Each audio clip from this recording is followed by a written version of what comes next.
Bem, o meu nome é Pedro Antônio Francisco. Sou filho de um senhor chamado senhor Heitor e dona Juliana, certo? A minha família, ela é oriunda dessa região aqui, desde a época da escravidão. Tipo assim, o meu pai, os pais dele vieram da Bahia. Mas a minha mãe, ela é oriunda daqui, dessa região aqui, certo? Aí, a mãe do meu pai nasceu aqui em Volta Redonda, nessa região aqui. O meu pai também nasceu aqui nessa região aqui também, certo? E os avós da minha avó, mãe do meu pai, foram escravos aqui nessa região, tá?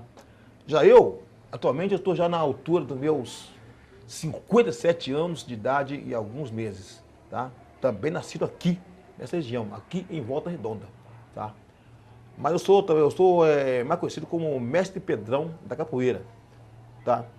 E faço o movimento negro desde quando eu tinha aproximadamente 14 para 15 anos de idade, quando o Clube Palmares de Volta Redonda foi fundado, né, por diversos articulistas negros daquele momento histórico. Certo? E o que é o Clube Palmares? O Clube Palmares, para entender o que é o Clube Palmares, tem que entender a questão racial. Em Volta Redonda, havia diversos negros, jovens negros, com 28 anos de idade, 30 anos de idade, certo? De que tinha outros amigos brancos lá em Volta Redonda, tinha amigos brancos.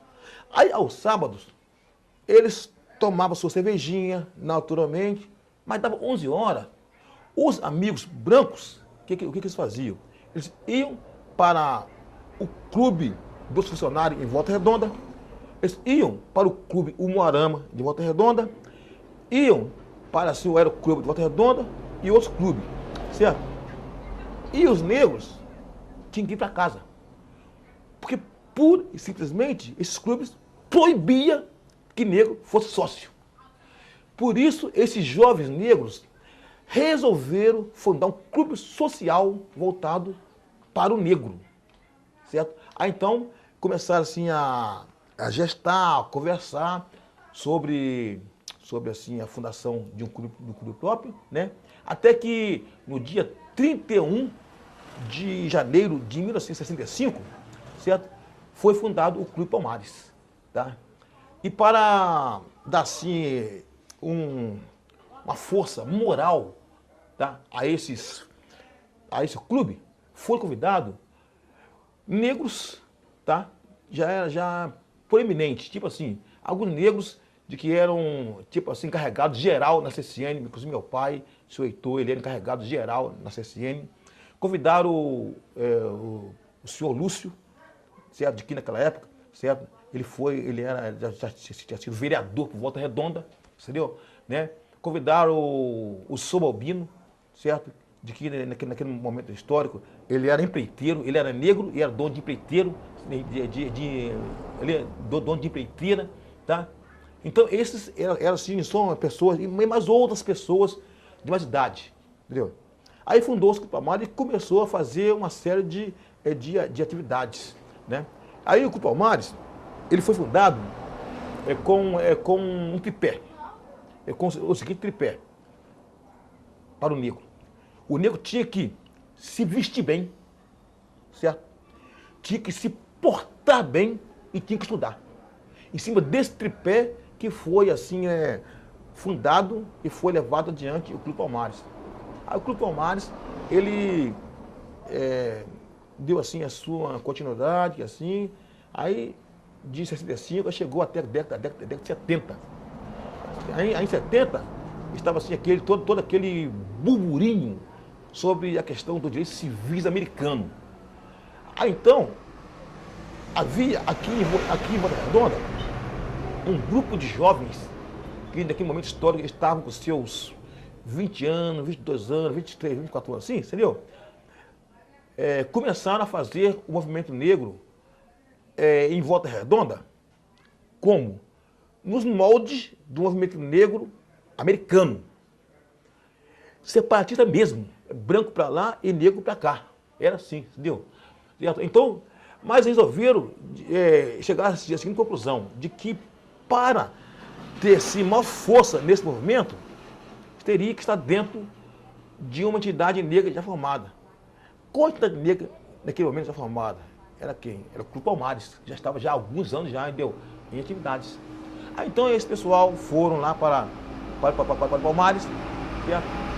E assumiram assim os trabalhos no Palmares, entendeu? Aí e foi assim, continuando, entendeu? Assim o trabalho. Aí o Clube Palmares, ele deu uma decaída nos trabalhos que foram fazendo, certo? Porque com o passar dos anos, das décadas, né? A questão do negro foi melhorando um pouco, entendeu? Certo? Aí com isso, foi decaindo um pouco assim, o trabalho assim, do Palmares, entendeu? Mas o trabalho do Palmares existe até hoje, mas nunca com a mesma força de que havia nas décadas de 60, 70 e 80. Mas existe até hoje. E o Clube Palmares, ele foi fundamental para o grupo de jongo de Pinheiral. Por quê? Porque naquele momento histórico, em 1984, 85, nós, do Clube Palmares, naquele momento histórico, na década de 80, resolvemos catalogar todas as atividades sobre a questão negra na região. Então nós extrapolamos Volta Redonda. Então é o seguinte, o que nós descobrimos? Descobrimos de que havia um grupo de jongo em Coatis. Aí lá em Coatis, nós conversando lá em Coatis, com o pessoal lá de jongo, depois nós fizemos o trabalho, é que eles nos informaram de que havia um outro grupo de jongo mais próximo de Volta Redonda, que era aqui em Pinheiral. Foi nesse momento histórico de que as pessoas do Clube Palmares que estavam fazendo esse trabalho, ou seja, eu, o Zacarias,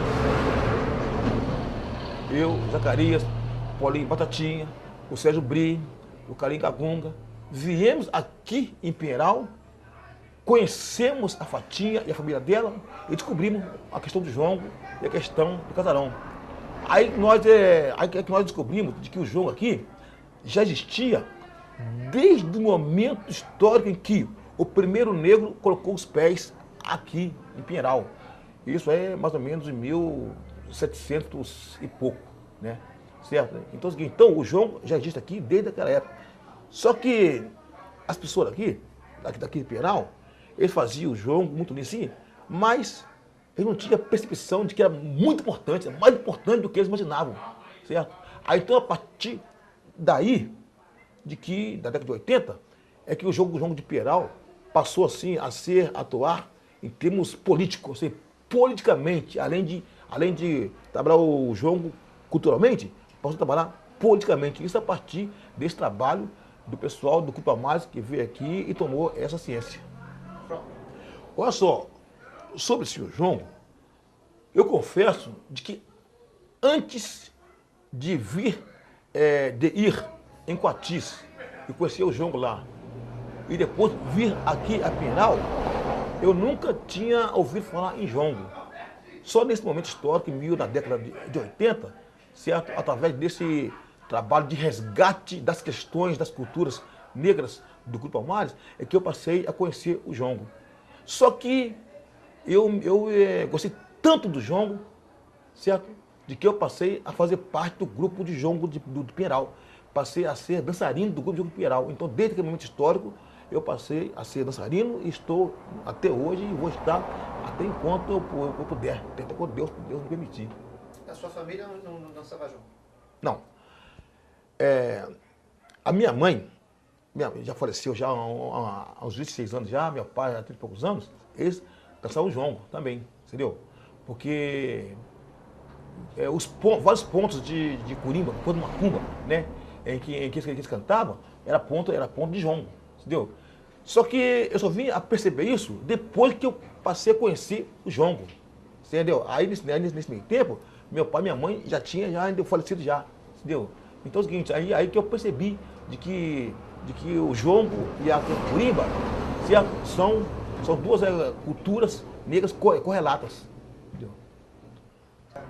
Então, fala comigo um pouco agora o seguinte, qual é a importância do jongo e desse tipo de manifestação cultural na questão da identidade do negro da região aqui e até da autoestima?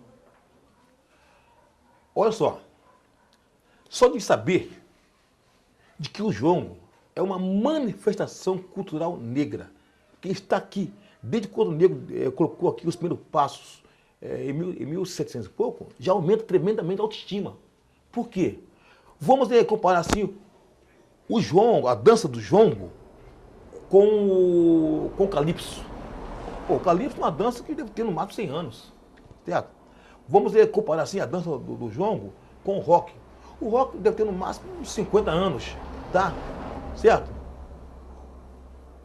O samba, o próprio samba, entendeu? O próprio samba de que assim a música assim que mais leva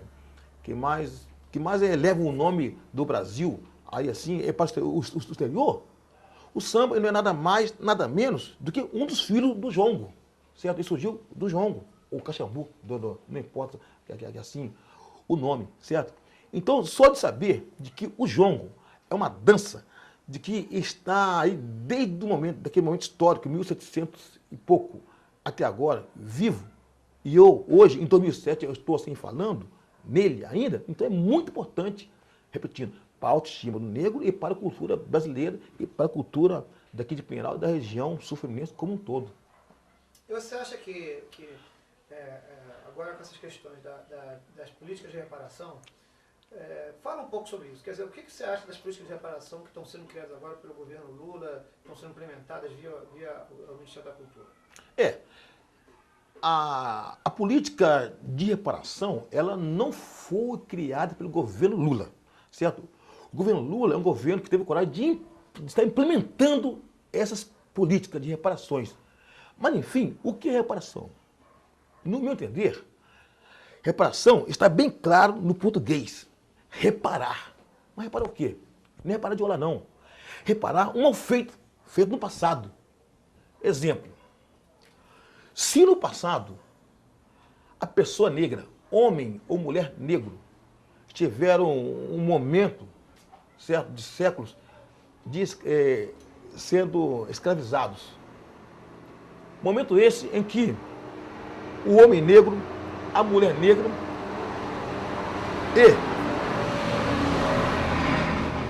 e as crianças negras não tinham o mínimo direito, eram tratados como objeto, certo? O ser negro não tinha direitos, tá? Não era dono da sua... Eu esqueci a terminologia. Não era dono da sua sexualidade. Exemplo. O homem negro, certo?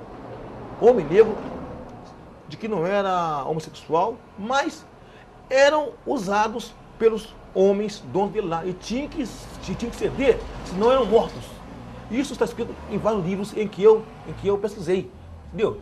Então, e fora uma série de jeitos, certo? Nossas crianças sendo usadas. Hoje em dia, a gente fala, hoje em dia é muito discutida a questão da pedofilia. Agora imagine a pedofilia naquele momento, nossas crianças sendo usadas, ou utilizadas e abusadas, tá? Então para não falar, nem sim discutir uma série de outros direitos, põe nome dessas crianças que foram assim, abusadas, sexualmente abusadas de todas as formas, que foram aterrorizadas, que foram torturadas, tem que haver sim reparação para o povo negro. Porque, bem ou mal, nós hoje somos descendentes dessas crianças que foram abusadas, foram enfim, usadas de todas as formas, certo? Mas reparar de que formas? Existem várias formas de reparar. Existem facções dentro do movimento de reparação, porque reparações é um movimento que está correndo assim, em todo o Brasil há anos. Existe um grupo de que quer que essa reparação seja em dinheiro. Exemplo, eu, como pessoa negra, certo? Lógico que meus antepassados foram negros, então eu teria direito a uma verba, certo? Uma verba, um direito, certo? é como reparação. Mas só que a maioria das pessoas querem que a reparação seja feita de outra forma. Tipo assim, aonde existe uma maioria negra, pode ser em cidades ou pode ser em favelas, de que seja alocado para esse local recursos públicos. Exemplo, construir mais escolas, construir mais hospitais, construir todo direito que o povo tem, como reparação para o que o negro sofreu lá atrás. Mas isso aí é para ser feito em toda a parte do Brasil? Não. Para ser feito naquela parte onde o negro é maioria. Então essa é uma das formas de reparação. E no meu entender, ela é sim necessária, ela tem que ser feita. Entendeu? E tem que continuar assim a luta para que ela seja realizada. E agora é quando assim, o governo Lula começa assim, a implementar essas reparações, dando assim apoio para entidades como assim, o grupo assim, de Jongo aqui, de Peral, né? Através de converter, né? O grupo de Jongo em ponto de cultura, né? Em ponto de cultura.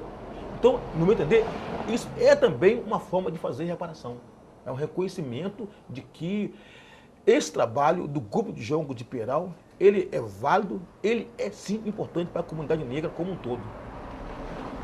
Diz uma coisa, você como uma pessoa que participa do Jongo e como pessoa que mexe capoeira, você já está sentindo na prática os resultados desse tipo de política de reparação? Olha só, eu tive a felicidade de participar de um encontro de jongueiros lá em Campinas. Foi sexta, sábado e domingo. Agora, esse último fim de semana, certo? Lá, estava assim, desculpa eu usar esse termo, estava socado de gente, entendeu? Ou seja, mas tinha muita gente lá, mas tinha muita gente, mas muita gente lá mesmo, entendeu? Lá, enfim, lá não estava vazio, lá estava super cheio. Cheio de quê? Pessoas de todas as cores, pessoas de todas as matizes. Então, quando em 2007 você consegue assim aglomerar um grande número de pessoas no local para fazer atividades sobre a questão negra, no meu entender, é sim fruto de políticas públicas que está assim dando visibilidade às questões negras e às reparações.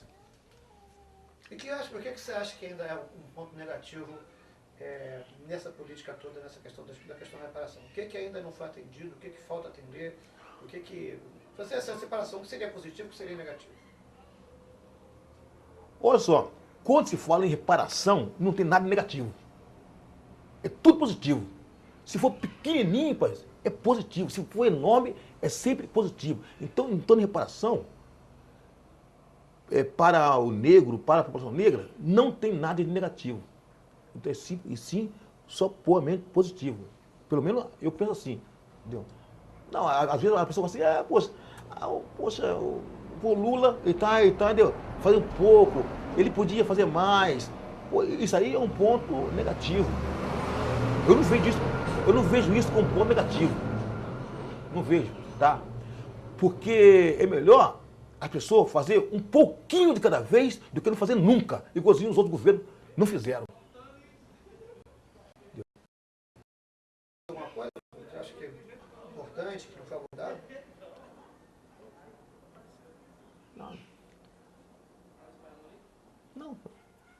Não, apenas eu gostaria de falar assim de que eu trabalho na questão negra. Isso aí eu já falei já, né? Desde quando eu tinha 15 anos, certo? E vou trabalhar sempre até quando eu morrer. De repente, até na minha cama de moribundo, eu vou estar falando sobre a questão negra. Só isso. Ah, não, peraí, eu tenho uma coisa aí. Pode continuar. Como é que é? Parece que foi, eu estou em dúvida, que foi o Globo Repórter da semana atrasada. Eu estou em dúvida. Um programa aí, o programa é da Rede Globo, entendeu? Programa assim, com os índios do Canadá, entendeu? Com os índios lá do Canadá, entendeu? os índios esquimós, que na realidade esquimós é um termo, né, de que o europeu deu a ele, né? E acho que significa comedor de carne crua, né, esquimó, entendeu? Os índios lá assim, lá do Canadá, entendeu? Mas só que eles abominam esse nome, não aceitam esse nome. Então, o nome que são conhecidos, acho que se escreve Inuit. Não sei como se pronuncia. Tá? Então, foi feito um trabalho com esses indígenas esquimós, de que eu adorei. Porque eu adorei. Uma indígena esquimó, eu vou usar esse termo, sei que o termo é mais conhecido, né? Ela fez lá um trabalho lá com os jovens lá. Então, é trabalho de hip hop e capoeira. Então ele lá estava cantando as músicas de capoeira, tá? E dançando hip hop. Então isso aí foi mostrado pela Globo nesse trabalho.